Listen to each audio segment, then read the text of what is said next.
49, alinéa 3 de la Constitution. Parce qu'il y a urgence, selon lui, et parce que c'était un engagement formel du RPR et du DF pendant la campagne électorale, Jacques Chirac a donc décidé de mettre le turbo aux grandes dames de l'opposition de gauche et d'extrême droite.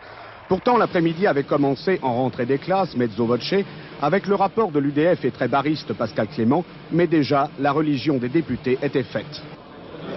Pour la première fois dans l'histoire des démocraties, un projet de loi électorale va être adopté sans avoir été voté, sans avoir débattu. Cela vous donne quelques devoirs, monsieur le rapporteur. Mais la rentrée des classes devient rapidement chahut, avec les nombreux rappels au règlement. Sans jamais accepter de voter l'une pour l'autre, les deux extrêmes, Front National et Parti communiste, se renvoient la balle pour tenter de déstabiliser la majorité. Dans ces arènes, on va procéder à l'assassinat, comme on le fit autrefois dans les arènes de Rome, des chrétiens, cette fois-ci du Front National. Permettez au moins que ceux-ci se permettent de vous saluer. César, Ave César, moriturite et salutante. Je souhaite que face à une atteinte aussi grande au suffrage universel, face à une négation aussi radicale du rôle de l'Assemblée, que le président de la République ne demeure pas muet, et je lui demande solennellement, au nom du groupe communiste, d'intervenir. Charles Pasqua, le ministre, en vient au fond du projet de loi. Il se défend du procès qui lui est fait de vouloir charcuter la France. La classe devient alors explosive. Interrompu au cri de tricheur, il se tourne vers la gauche. Moi, je ne sais peut-être pas compter et je ne connais pas l'histoire. Et je suis de ceux qui ont participé à l'histoire pendant que vos amis se couchaient devant l'occupant. Est-ce que vous voulez qu'on vous le rappelle ? Et c'est devant un demi-hémicycle que M. Pasqua terminera son discours, reprenant argument après argument. Sortez !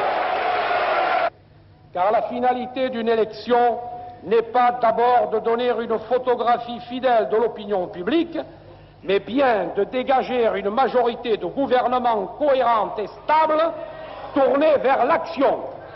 Avec juste un mot supplémentaire qui, dans la bouche de M. Pasqua, peut passer pour des excuses à la gauche. Je ne prétends donner de leçons de démocratie à personne, pas plus que de leçons de patriotisme, mais je n'ai pas à en recevoir. Voilà ce que je tenais à dire avant de quitter cette tribune. Voilà, et le Front National a annoncé tout à l'heure qu'il voterait la censure. Il faut aussi savoir que François Mitterrand et Jacques Chirac se sont rencontrés ce matin, donc avant l'ouverture des débats à l'Assemblée nationale. Et apparemment, Paul Amar, ils ne sont pas d'accord sur cette affaire.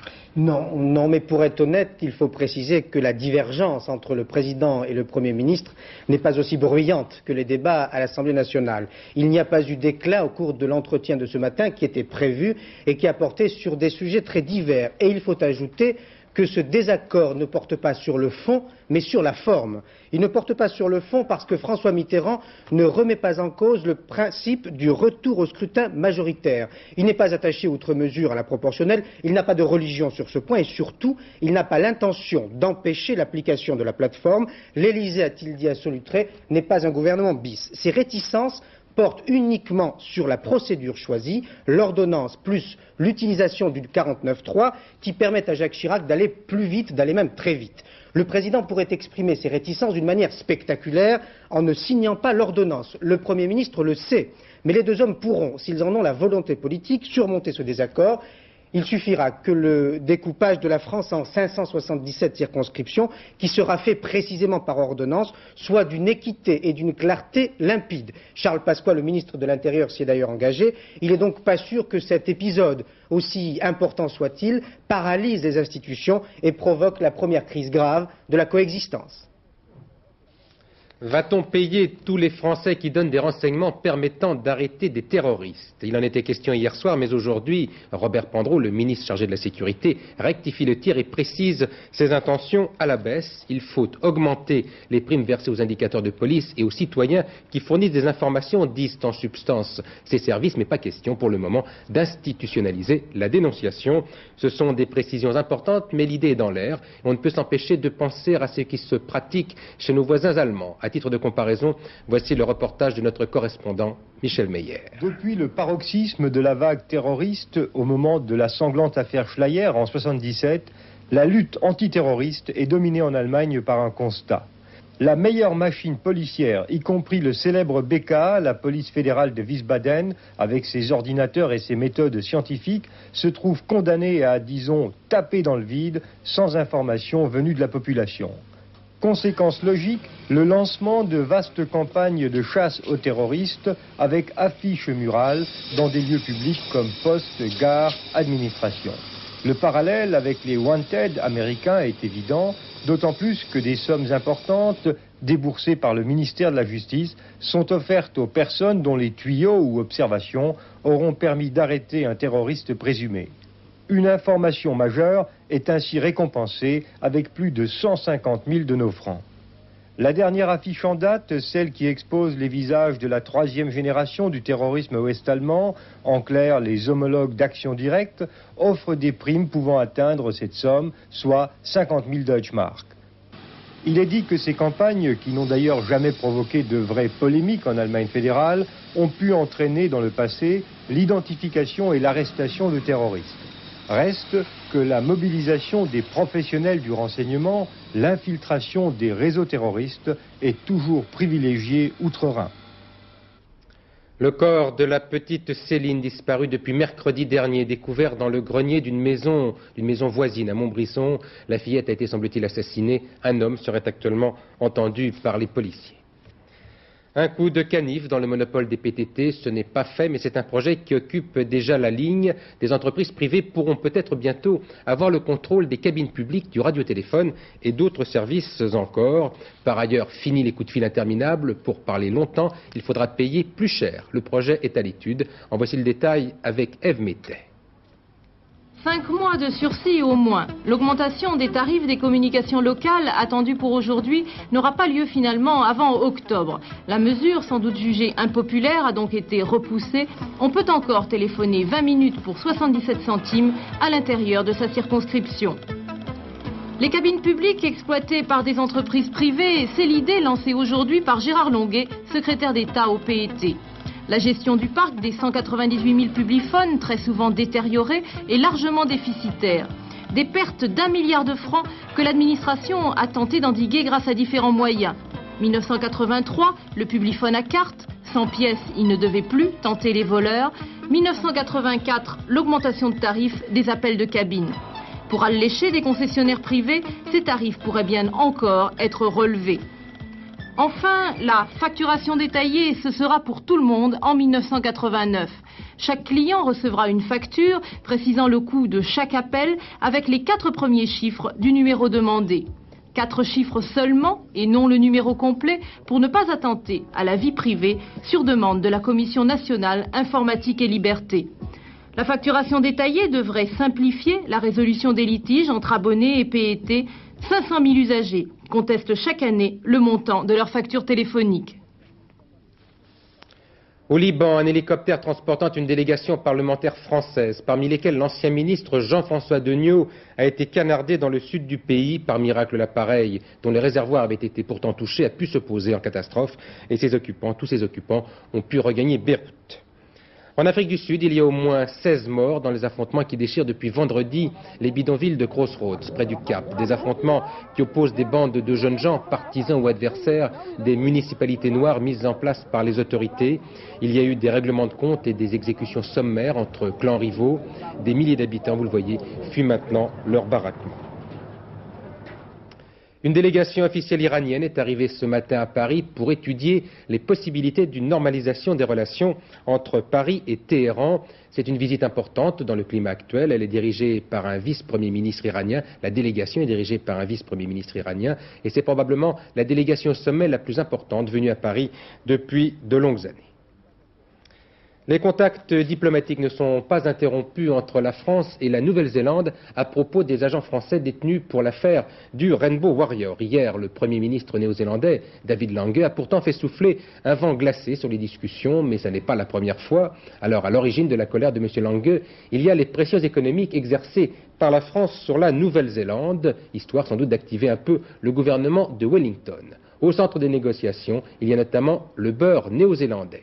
Voici les explications de Geneviève Moll. C'est ce beurre néo-zélandais qui risque de faire les frais de la nouvelle tension entre Paris et Wellington. La Nouvelle-Zélande exporte en effet 80 000 tonnes de beurre par an vers la CEE, les 2/3 de sa production. Cela représente 160 millions de dollars, 1,2 milliard de francs. Or, l'accord d'exportation vers la communauté doit être renégocié prochainement. La France pourrait demander sa suspension et ses 11 partenaires risquent de la suivre car la communauté finance actuellement à perte le stockage de 1,2 million de tonnes de beurre communautaire excédentaire. Le beurre néo-zélandais vient s'ajouter à ces stocks. Ce serait l'un des atouts que Paris pourrait utiliser dans la négociation pour la libération des époux Turange. Depuis le début de l'année, en effet, la France a employé toutes les tracasseries commerciales possibles contre les produits néo-zélandais, notamment les cervelles d'agneau, les laines et les kiwis. Ces tracasseries avaient cessé depuis le 6 mai dernier. Pour le moment, au ministère français du Commerce extérieur, on se refuse à tout commentaire sur l'affaire néo-zélandaise. La France a échappé de justesse à un très grave accident nucléaire. C'était il y a 2 ans. C'est en tout cas ce qu'affirme le Canard enchaîné dans son numéro à paraître demain, selon notre confrère qui cite un rapport confidentiel de l'Institut de protection et de sûreté nucléaire. Il s'en est fallu d'un cheveu pour que la tranche 5 de la centrale de Bugey dans l'Ain ne devienne complètement incontrôlable. Monsieur Pierre Tanguy, qui est responsable de la sécurité à EDF, interrogé tout à l'heure par l'agence France-Presse, parle d'un accident qui aurait pu être sérieux et dont il a fallu tirer un certain nombre d'enseignements. Une affaire donc qu'il faudra suivre dès demain. La suite de notre série, maintenant consacrée à la Grande-Bretagne. Toute cette semaine, nos éditions se sont mises à l'heure anglaise pour vous faire connaître un peu mieux nos voisins d'outre-Manche. Aujourd'hui, Daniel Lecomte et Frédéric Vasseur vous entraînent à Liverpool. C'est la ville des Beatles, c'était l'un des grands ports de l'Empire et l'un des grands centres industriels du Royaume-Uni. Liverpool frappé de plein fouet par la crise économique, le chômage y atteint des records et la violence aussi, rappelez-vous par exemple des hooligans du stade du Hazel. Liverpool, c'est la ville des exclus de la croissance. Voici leur reportage. Keith, guitare solo, chômeur. Tony, trombone et chômeur. Steve, guitare rythmique, chômeur. Peter, chanteur, je suis éducateur. Andy, batteur, chômeur. Carl, bassiste, chômeur.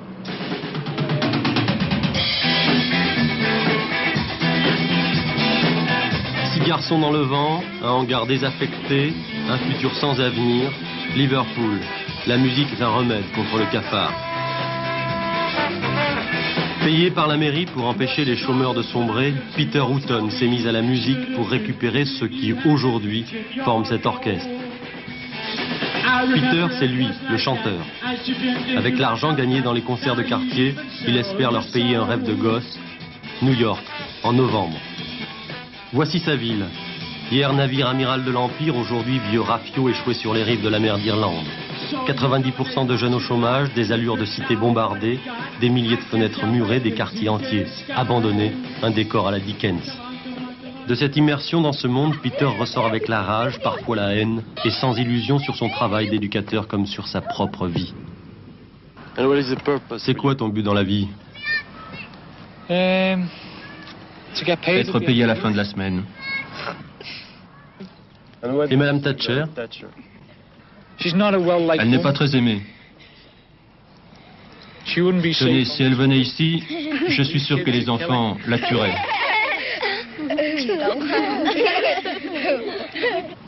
Je la hais. Pourquoi? C'est le diable. Les docks. Du temps de la splendeur, c'était une véritable ruche peuplée d'hommes, de grues et de bateaux. Aujourd'hui, c'est comme un musée où de jeunes chômeurs viennent rêver à l'âge d'or en respirant l'air du large.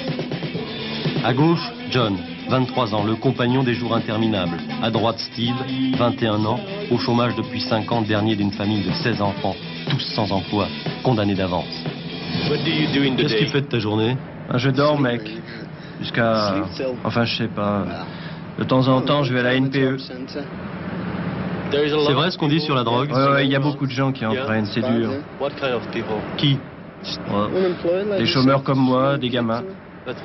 Et comment ils peuvent acheter la drogue s'ils sont chômeurs? Il y a plein de moyens de se procurer de l'argent pour ça. On peut voler dans les voitures ou à l'étalage. Il y a des tas de façons de le faire. Des moyens illégaux. Tu l'as fait? Ouais, j'ai fait ça. Toxtee, le théâtre des dernières émeutes. Ces rues font partie du circuit quotidien de Steve. C'est là qu'il y rencontre ses amis. Des gens ici disent que si vous êtes chômeur, c'est parce que vous le voulez bien.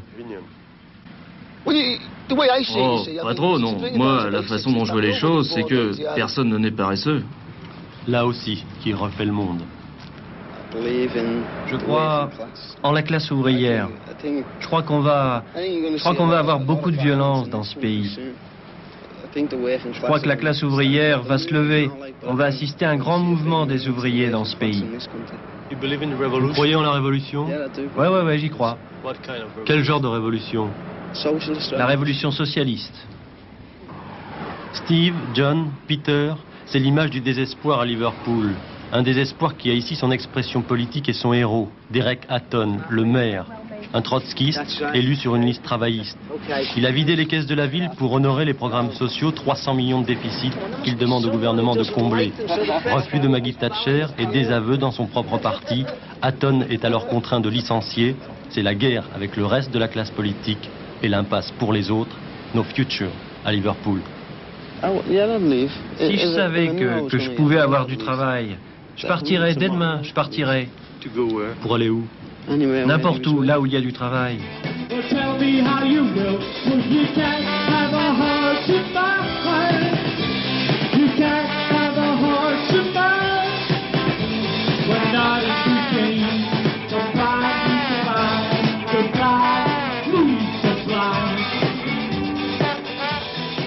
Liverpool, ce sont aussi les hooligans, vous vous souvenez du stade du Heysel, et il faut ajouter donc cette information à tout cela. Le jeune voyou qui avait été condamné à la prison à vie après une émeute à la sortie d'un match de football, c'était un match du club de Chelsea. Ce jeune homme a vu sa peine ramenée donc en Grande-Bretagne à 3 ans par ce qui est là-bas l'équivalent de notre cour d'appel.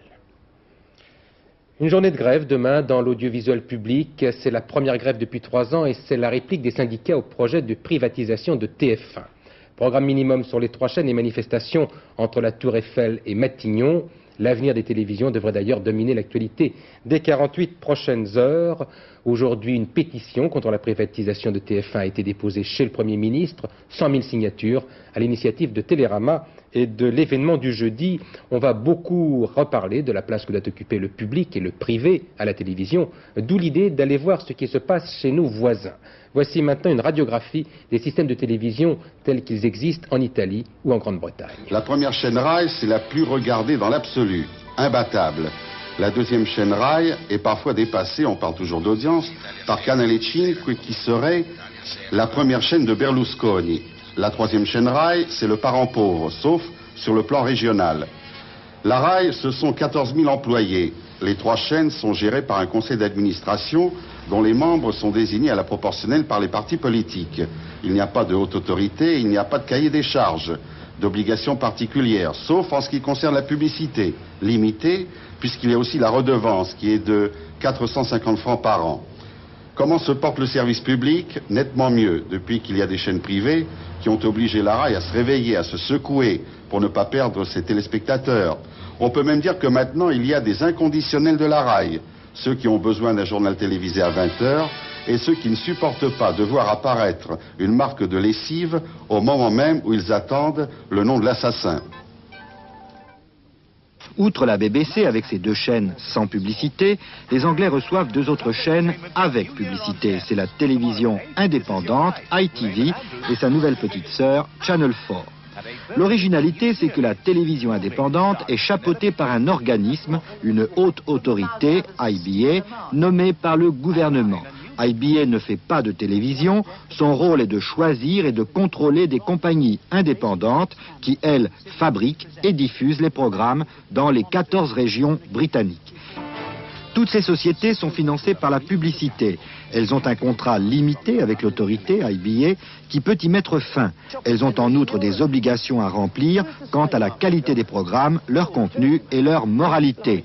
Donc, concurrence, compétition très rude, mais à l'anglaise, c'est-à-dire avec fair play et règles du jeu bien établies. Aux dernières nouvelles, les Britanniques sont satisfaits de leur télévision. L'image de la nouvelle petite Citroën, c'est l'AX, vous allez la découvrir maintenant en attendant de pouvoir la détailler au prochain salon de l'automobile. Ce sera au mois d'octobre. Jean-Pierre Métivet. On lève un coin du rideau d'arbre, mais elle est toujours mystérieuse, la petite Citroën. Après tout, personne ne l'a encore vue de près, et ces images viennent du constructeur lui-même. On disait, c'est la remplaçante de la 2 chevaux. Faux, répond Citroën, ses véritables concurrentes sont les R5, les 205, les Fiesta ou autres Corsa, et, à l'intérieur du sérail, plutôt les Citroën Visa. Mystère encore sur son prix, ou sur ses consommations, mais la voiture est ultra légère, donc peu gourmande. Son moteur, on attendait un dérivé de celui de la 205. Finalement, assure le constructeur, c'est un moteur entièrement nouveau. Avec ce modèle, Citroën renouvelle sa gamme basse dans l'esprit de la BX. Abandon des formes rondes et molles qui ont fait la particularité de la marque et conception plus sobre. Le résultat, une 2 portes avec haillons arrière qui devrait conforter les ventes de Citroën dans le créneau des petites voitures. Le constructeur annonce une production d'1 millier de voitures par jour à la fin de l'année. Une production de masse qui permettra peut-être à la marque au chevron de retrouver l'équilibre financier l'an prochain après 6 années de déficit. Un accident d'hélicoptère cet après-midi près de Monaco. Il y a 3 morts et un disparu, dont la femme séparée de Francis Lopez, Anja Lopez. Le commentaire de Thierry Calmette.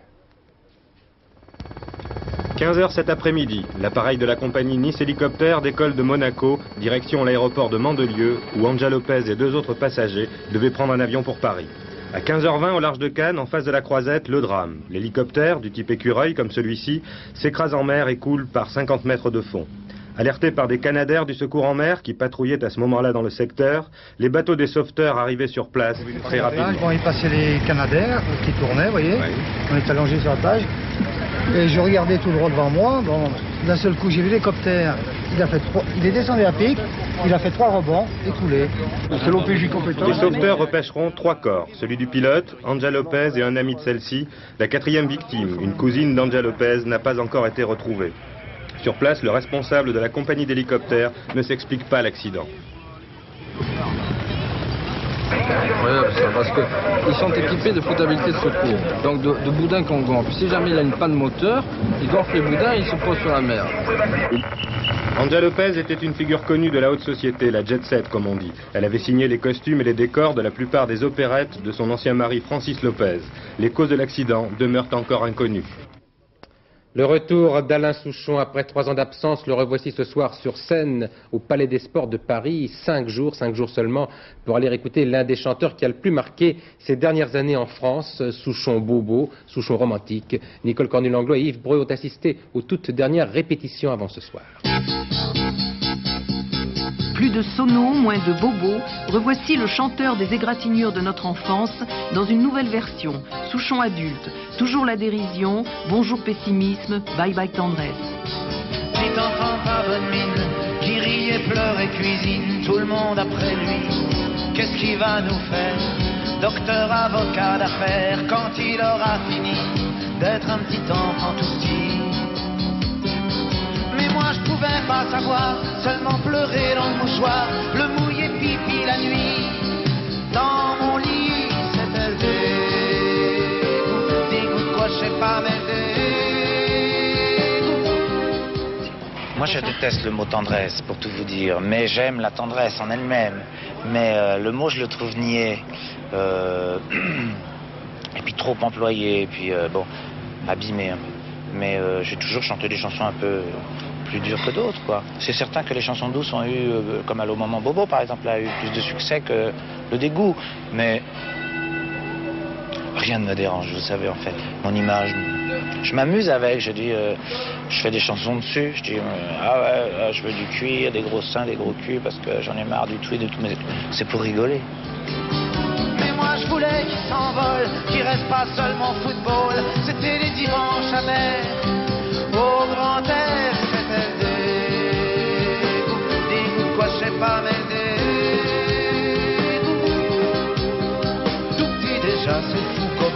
peut-elle dire? C'est un métier de solitaire, chanteur, on est tout seul, même si les musiciens jouent très très bien, ce qui est le cas, même si tout le monde fait tous ses efforts, si le spectacle marche, on dira c'est Alain Souchon qui a marché, si ça marche pas, on dira c'est Alain Souchon qui marche pas. C'est un spectacle de solitaire et puis on se sent bien seul des fois. Heureusement que pour ça dans les grandes salles, il y a les gens, il y a leur clameur et tout, heureusement. Je vous jure que j'aimais ma grand-mère, si j'ai caché des micros dans mon cerveau, c'est que j'étais. Dites-moi, je sais pas m'aider. Les solitaires des Cumulus, maintenant, c'est Laurent Boussier qui nous annonce que l'orage s'évacue peu à peu.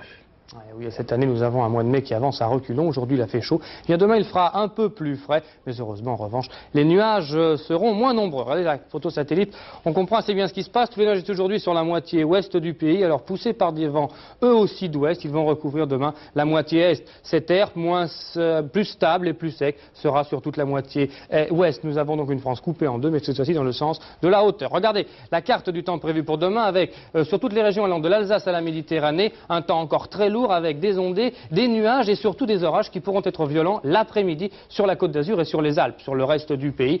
De la Bretagne à l'Aquitaine et au nord, un ciel variable avec le retour de quelques petites pluies le soir sur la Bretagne. Côté température, eh bien, elles sont elles aussi stationnaires. De 15 à 22 degrés sur la moitié nord, 19 degrés à Paris et de 21, mais jusqu'à 28 degrés encore sur la moitié sud. Vous voyez, température qui ne change pas beaucoup. On termine avec notre agenda. Demain sera le mercredi 21 mai. Le soleil se lèvera à 6h04, se couchera à 21h31. 2 minutes de soleil en plus et nous fêterons les Constantins. Le dernier journal, ce sera avec Bernard Pradino aux environs de 23h45. Demain, un programme minimum pour cause de grève. Les deux journaux sur Antenne 2 seront à 12h45 et à 20h. Je vous retrouverai demain. Très bonne soirée sur Antenne 2.